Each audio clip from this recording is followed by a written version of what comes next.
morning. March Madness continues. It's the regional final edition. Tom Lydon along with Matt Shepard this week for the 7 Sports Cave. Good to be with you, man. You too, buddy. It's going to be fun. Give me a good time. I'm going to miss you, though. I'm going to miss you greatly, and I appreciate that you're here today, and a lot of good things to talk about. Justin Rose is in Syracuse. He's with Rick Pizzo from the Big Ten Network, and those two guys are going to give their analysis of the game in a moment, but we're going to set it up for you. What do you think as Michigan gets set to battle Louisville today?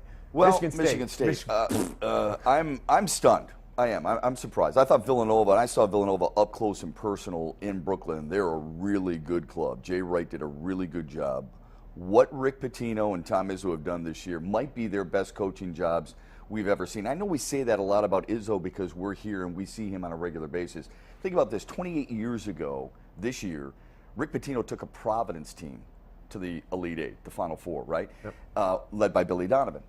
This year, they weren't supposed to be here. They've got some really good players. Okay, Rozier's really good. Harrell's really good.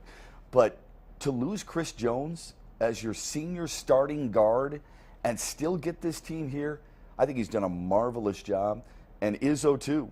His team has bought in defensively, Tom. This is going to be a phenomenal showdown between two teams that not many people predicted with their head, maybe with their heart, but not with their head, with two legendary coaches. You know, I look at what Oklahoma did, and I was screaming at the television on Friday night saying, how could they not be fouling? Because if there's a glaring weakness of this Michigan State team, it's that they can't hit free throws, and they wouldn't put them on the line, and when they finally did decide to foul, they fouled the two guys that you can't foul. You can't foul Trice, and you can't foul Valentine. Right. I mean, Costello was holding the ball there for 3 seconds in the final 90 seconds of the game. I would have hacked him immediately, and I don't think Pitino's going to make that kind of mistake. No, I don't think so either. And that's nothing against Lon Kruger, because Lon Kruger's a good coach, okay, for Oklahoma now. But you're right. Rick Pitino probably has his guys in tune a little bit more in a situation like that. All right, well, let's go to Syracuse. Rick Pizzo and Justin Rose standing by with their thoughts on what hopefully will be a great regional final in the Eastern region. Hey, guys.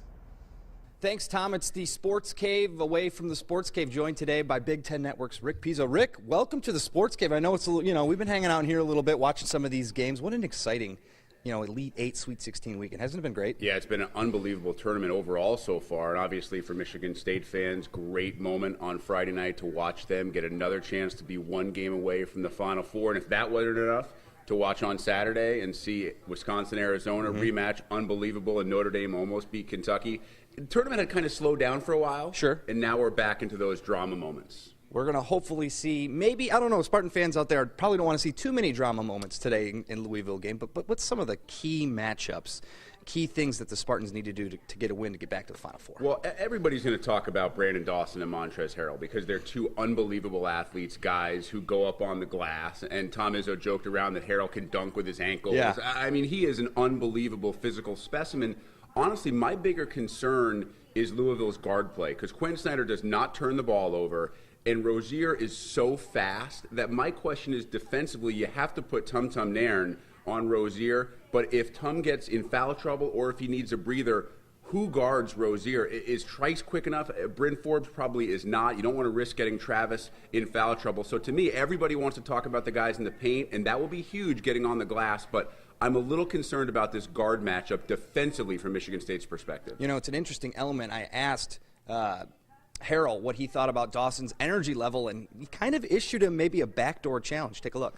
I mean, I haven't seen too many players play at the energy that I play. I don't take any plays off. I make sure I go 110% every play. So, I mean, if he has as much energy as me, I mean, it should be a good game tomorrow, but I just don't see him running with as much energy as I have. So we couldn't talk to Brandon after he had said that because the media availability had already been over for the Spartans, but that's bulletin board material, and Izzo is the master motivator this time of year. And honestly, Brandon Dawson did not play very well on Friday night against Oklahoma. Yeah. And maybe that's an even bigger motivator. Yes, he got on the glass. He did a nice job rebounding and defensively was much better in the second half. But his offensive game just wasn't there on Friday. Hit a couple of late buckets, but honestly, they need more from Dawson, I think, on the offensive end. And I think this is a game where he can actually do something on the offensive end. The seniors, Travis Trice, him, and Denzel Valentine is looking at himself in somewhat of a senior leadership role. Those three are going to have to be key, but I think the big talk is going to be that secondary scoring for the Spartans. Can Forbes come off the bench and get another 9-10 points? Can Tum Tum maybe get a couple of buckets?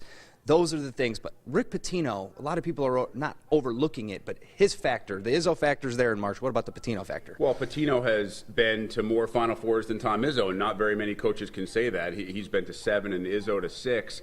I mean, you know, I asked Rick what he liked about Tom Izzo's coaching style during the press availability on Saturday, and he said it's really funny. The reason that I like him, and he wasn't trying to sound conceited, is because we do things so similar.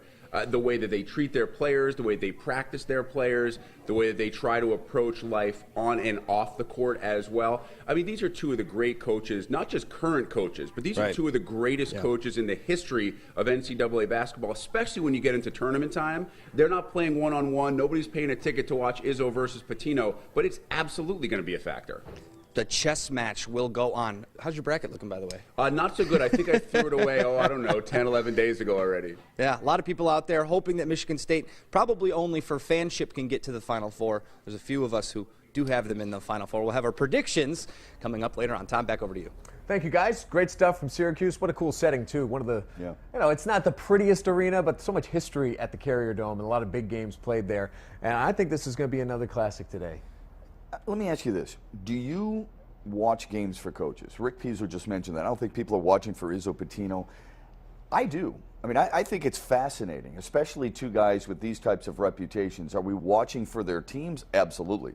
But I think it adds to the drama, it adds to the theater, it adds to our knowledge and our passion for this sport to have two legendary coaches squaring off against one another. I think this is one of those instances where people actually do watch. Yeah, and I think if you go back to what we saw on Friday, an interesting point going back to Kruger and how he played Michigan State, Nairn sitting on the bench so much in the first half, largely because of how Kruger said, go ahead, you beat us. That's right. And Izzo recognizes, like, well, we can't beat them 4-on-5, you know, and he's not going to give us enough offensively. So that, to me, was an example of what you're talking about, where a coach makes a difference, and I think we'll see a lot of that kind of stuff today. Yeah, I think so, too, and I think Rick brought up some good points regarding the backcourt.